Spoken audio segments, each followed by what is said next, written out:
Hey guys, in this video, I will show you how to clear all cache on Samsung Galaxy phone or tablet. Alright, so let's begin with the video. I will show you 3 easy ways to clean up your Samsung phone by removing app cache. Method 1. Clear all app cache at once. Open the Settings app on your phone. Scroll down and tap on Battery and Device Care. Then tap on Storage. At the bottom, you'll see an option called App Cache.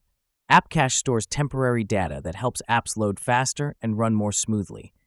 Over time, this data can build up, so clearing it can help free up space and fix app issues.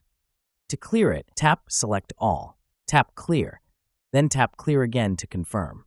This will remove the cache from all your apps at once.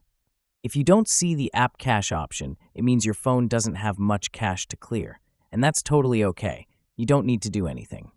Method 2. Clear cache for individual apps. If you'd like, you can also clear the cache one app at a time. Here's how. Go back to Settings, tap on the App section. Find and select the app you want to clear the cache for. I'm selecting Android Auto as an example.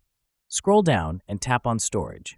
At the bottom, tap Clear Cache. This will remove all cache data for that specific app. Method 3.